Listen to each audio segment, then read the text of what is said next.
Yesterday, December 7th, 1941, a date which will live in infamy, the United States of America was suddenly and deliberately attacked by naval and air forces of the Empire of Japan.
I was in the Navy.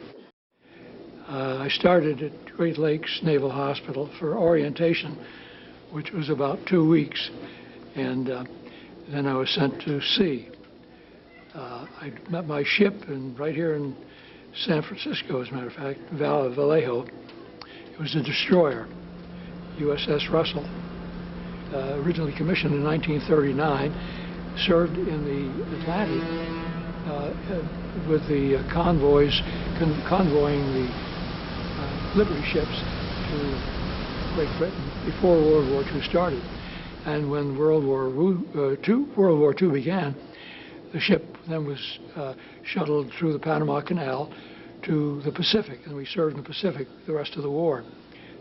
We started with 12 ships in our squadron, and ours actually was the only ship that was neither sunk nor badly damaged. The others were all sunk or damaged, and we lost the crews of many of these ships. I was medical officer of the destroyer. There was just one doctor aboard, myself.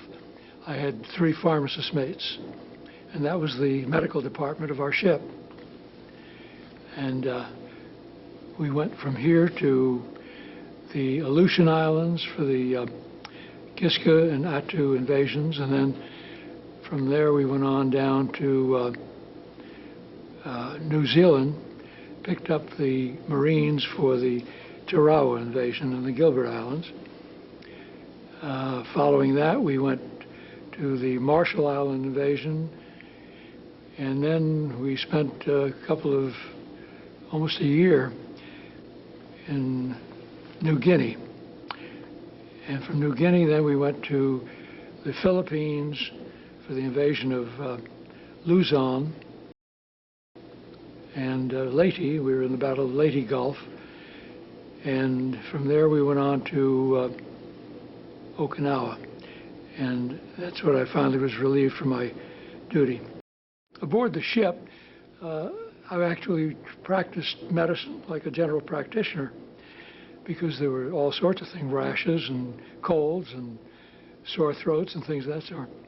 But when we were involved in battle areas, we picked up survivors of other ships that had been sunk, for example, and also we picked up groups of people that had been, one time this was off the coast of Philippines, in the Philippines. One of the invading boats had gone to the wrong beach, and they were bombarded by Japanese defenders. This was in during the Gulf, and they almost destroyed the entire group of people that went to this beach. And so we were sent, just myself, a pharmacist mate, and the fellow running a little motor whaleboat that we had, to pick these survivors up. There were about several dozen of them that were still alive. The rest of them had been killed in this by the mortar fire and machine gun fire from the beach. We picked them up, brought them back to the ship, and then aboard ship, we put them in triage areas in order to separate those that were wounded and could be salvaged from those that were beyond salvage. One of the most memorable experience I had in that particular incident was a young sailor, or he's a young Army man, I guess he was, who we had picked up, and I hadn't paid much attention to him, but he was sitting on, the triage area was in our wardroom, which is the officers' dining area, and we used the wardroom table as our operating table. And this fellow was sitting over in a corner and wasn't moving very much, and he said, "Take this thing out of my neck." And I said, "What thing?" I looked, and he had a spike of wood which had projected about 4 inches out, and it had gone all the way through and actually tented the skin in his back, the back of his neck. And I debated whether to pull it out because I wasn't sure what it had pierced. I thought, well, if it's gone through some major blood vessel, if I pull it out, I might release a gusher. So I waited. I thought, well, perhaps I'll transfer him to one of the larger ships where they can take care of it. But the captain of our ship said that they didn't expect to transfer these people for quite some time. So I thought, well, I'd better take care of this thing. And I stood there with a hemostat and my pharmacist mate one side with a couple of hemostats, and gradually I teased this thing out. Came out, it was a spike of wood that measured, between 6 and 8 inches in length. It had pierced practically everything in his neck except vital structures. I pulled it out. There was a little trickle of blood, and that was about it. And he thanked me. He looked like the most relieved person, and I can assure you, I was a little more relieved than he was. Yeah, I think everybody involved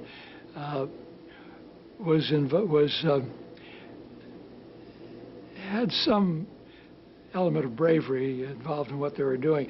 It isn't bravery, it's actually an attempt to stay alive, I suppose, more than anything else. Everybody felt as though, I guess the feeling actually is of immortality. Nobody actually feels that they're going to be killed. The guy next to you may be, and the one on the other side of you, but everybody more or less feels that he's going to come through the thing unscathed. And fortunately I did, and a lot of the other people I was with did not. For example, penicillin was actually not even out on the market. We used sulfa drugs for antibiotics. And infection was quite a problem, even with the sulfa drugs. But subsequently, penicillin came out, mostly after I got back from my shipboard experience, because we did not have it aboard ship when I first went on board. But yes, in the treatment of infected wounds changed things dramatically. Amputations, for example, were very common before the advent of antibiotics. So that in that respect, the production of the antibiotic drugs, principally penicillin, changed many of the status of many of the wounds. Well, all of us had what we called syrettes. They're morphine syrettes. And we used those for emergency treatment of pain.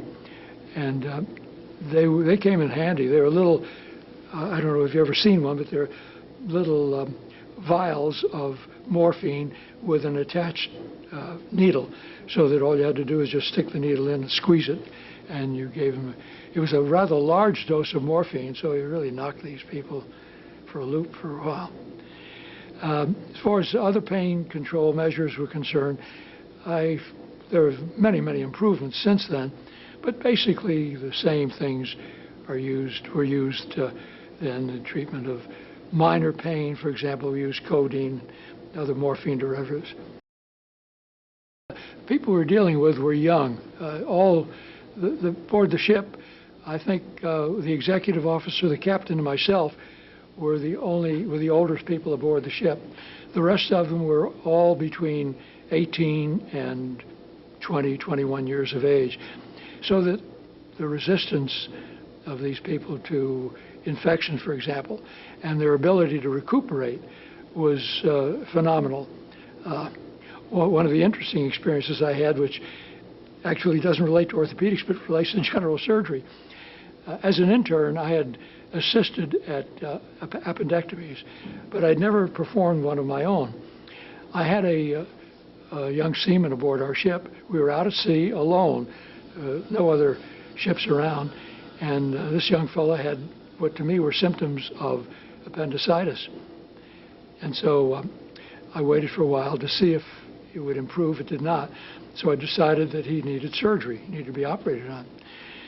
A destroyer escort came by, and they had a doctor. I asked him to come assist me because the pharmacist mates I had aboard the ship had never assisted at any major surgical procedures. Anyway, this doctor from the DE came aboard. He was an old, regular public health officer who had no idea of sterility. And we were in the tropics, and the sweat was pouring off his arms. He refused to wear a gown. He said it was too hot. So the sweat was pouring off his arms through into his gloves. Finally, I threw him out of the operating room, out of the wardroom where we were doing our surgery. And I said, I'll finish this myself. And I was sure that this young seaman was going to become infected by this fellow's perspiration. Not only that, but he had his mask pulled down over his nose, saying it was too hot. He couldn't stand the mask on his nose. At any rate, the day after the operation, the day after the operation, I came down to where I had placed him in the wardroom, and he wasn't there. I looked up on deck, and there he was chipping paint. I said, what do you do? These were in days before early ambulation, when we were afraid that wounds would break open, dehiss. And I said, what are you doing here? He says, well, the bosun's mate said everybody's to be on deck to chip paint. I said, that doesn't include you. I put him back into his bed and hoped he'd stay there. I went down to see where he was, and about an hour later, he was gone. He was back up on deck. He said, it's too damn hot up here. Well, I was sure that this guy was going to die, if not from infection, from dehiscence of his wound. He didn't turn a hair. He got well, had no problems whatever. So that, yes, the fact that these people were young, strong, and had good resistance to everything, I'm sure changed a lot of the, had a big effect on the results that we had. Same thing was true of the healing of fractures. They healed with many fewer complications, even compound wounds. And these, of course, were gunshot wounds or shrapnel wounds that they healed up relatively early. I think I may have been the only doctor who captured a Japanese airman. We were patrolling off the coast of a little island called Biak. It was off the coast of New Guinea. And we were attacked by planes almost every day. And we shot many of them down. And one day we shot a plane down, and the pilot bailed out of the plane, came down by parachute. And on the way down, an Aussie pilot came along and strafed him. So by the time he got down, he was like Swiss cheese. But he was still alive. We pulled him aboard. And the executive officer stood over him with his gun, and I grabbed the Japanese airman had a pistol strapped to him. It looked like a Luger, and I took it because I wasn't sure whether or not he was planning to use it. Actually, there was no way he could have used it because he was just moribund. Matter of fact, shortly after he came aboard, all of the seamen were standing around waiting with their knives and guns and everything on this poor little Japanese fellow. And they said, is he dead yet? And finally, he did die. And I said, yes, he is. And they just descended on his parachute like wild men and tore it to bits and shreds and waved it around. The effects of the war on people in general, I think, is something that is something you don't see in civilian life. As an example, I spoke a while ago about this Japanese airman that we pulled out of the water. When he came aboard, and when we had gotten him aboard, and after he was dead, the crewmen who had been through the battles, who had been cowering in their battle stations during many of the battles of the war, now had this poor, unfortunate, dead guy at their command. They cut his parachute up, dipped it in his blood, and waved it around. It was rather gory, but maybe understandably. But on the same token, we took his wallet, the wallet of this Japanese airman, and took it into the wardroom, spread its contents, and there was a picture of a smiling Japanese woman and a few other personal things, a letter perhaps that she had written. And it gave us another picture of the face of the enemy, because war is, at least the way we fought it, was so impersonal.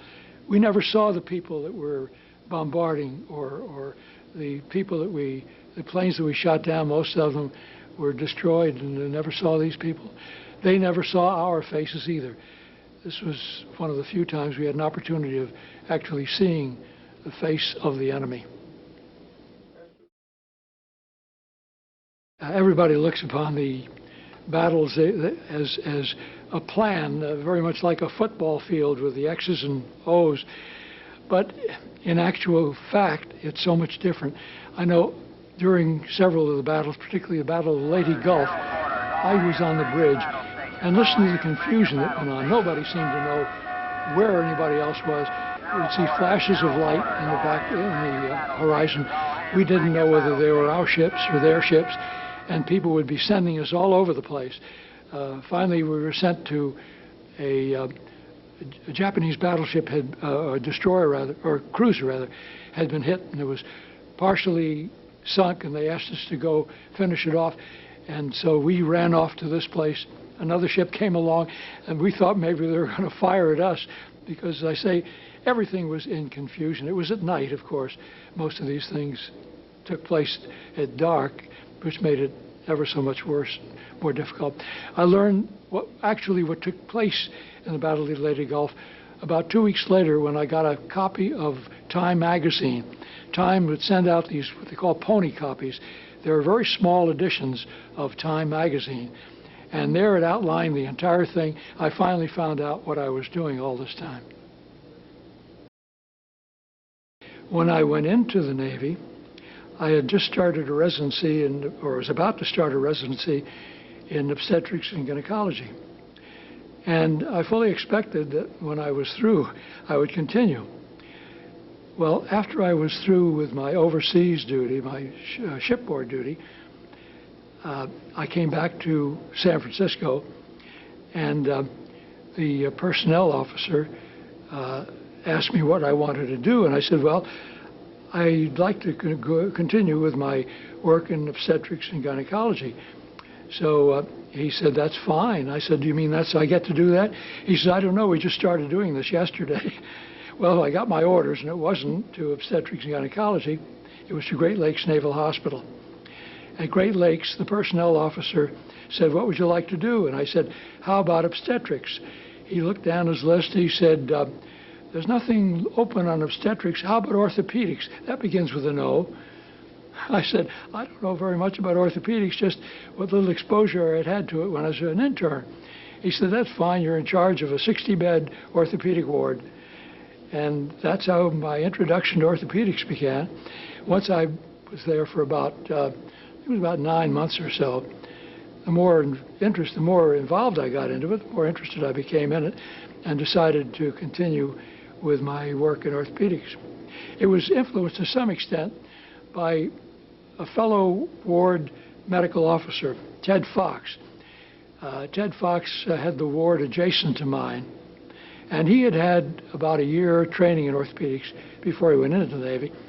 So I'd run over to his ward to find out what to do about various orthopedic problems that I had, and we became quite friendly. We lived in Chicago and took the Skokie Highway up every morning, and we rode up together, so we became quite friendly. And Ted said, "What do you want to go into obstetrics?" He says, "Orthopedics, that's what you'd like to do. That's a fine specialty." And he talked me into it, and I'm glad he did. And Ted Fox eventually became the doctor for the Chicago Bears. And a couple of times when he couldn't make it to Cleveland where I was practicing, I took care of the Bears for him. What intrigued me about orthopedics, I guess from the beginning, was the fact that it had some carpentry involved in it. And my father was a cabinet maker. And I always thought that some of the skills that I may have gotten from him. The treatment of orthopedic conditions has a lot to do with mechanics. And much of it is just basic. I mean, putting screws in, things of that sort, nails, and trying to determine how the weight of the body will affect various wounds, what it will do to fractures, for example, which is purely mechanics, and it has a lot to do with just plain common sense. One of the things that has changed considerably, particularly with respect to the Navy in World War II, is the facilities that we have for treatment of our patients. Aboard the ship that I served on, this destroyer, the sick bay was about 6 feet by 4 feet. I mean, 2 of us could get into the room, that's about it. Any of the surgery we had to do, we did on tables, either the mess tables in the mess room, crew's mess quarters, or in the wardroom table.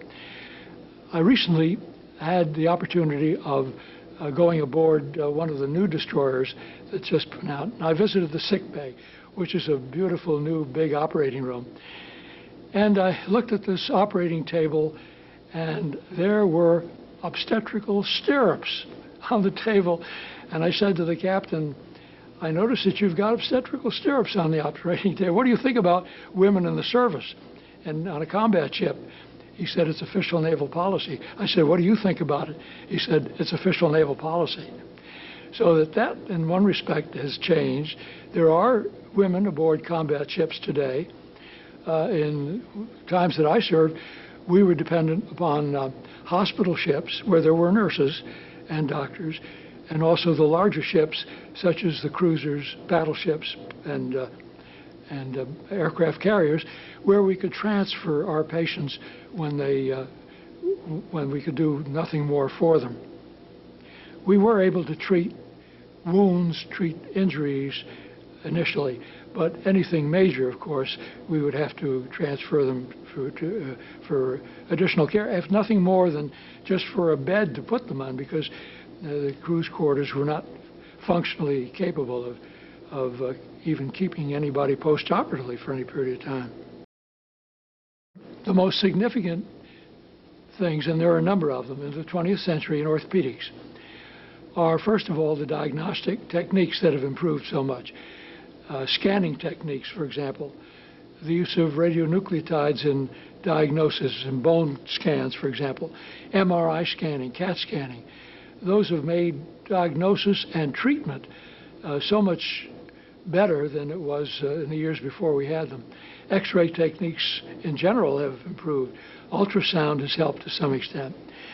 But then, in addition to that, the use of or the technique of joint replacement probably is one of the most significant factors that has changed. It's changed the practice of orthopedics tremendously in the 20th century.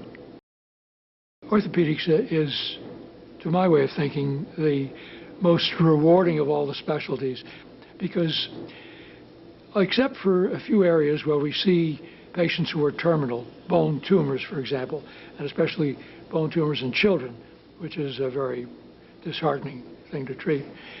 Most of the conditions we treat are conditions which we feel will probably get better and which we know we can help either surgically or non-surgically.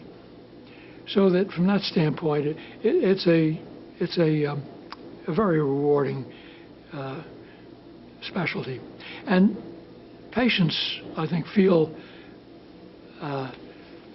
toward us perhaps a relationship that they don't toward many other specialty surgical areas, because many of the orthopedic conditions take quite a long time to treat. For example, fractures. We're with a patient with a fracture for many, many months, and sometimes longer than that. And so the fact that we develop a great deal of rapport with these people because we're with them for so long, I think also helps to make our relationship with patients much stronger than it does in conditions like a general surgeon who takes something out and says goodbye to the patient.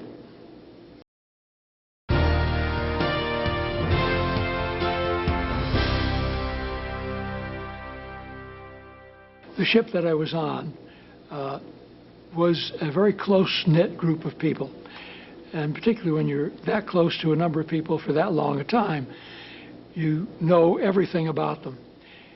And since World War II, or actually for the past perhaps 15 years, those surviving members of our ship have gotten together as in a reunion every year. And it's interesting to see these people. These were 18, 19, 20, 21-year-old kids when I was aboard the ship. And now, of course, they're old men come to these reunions on crutches and walkers and with artificial limbs themselves. So that it's been a lifetime of experience. And interesting, too, for many of them, World War II was their life, and it still is their life. For many of us, I think, perhaps less so, maybe because our lives are filled with so many other things. But to them, they actually live World War II every day of their lives, I'm sure.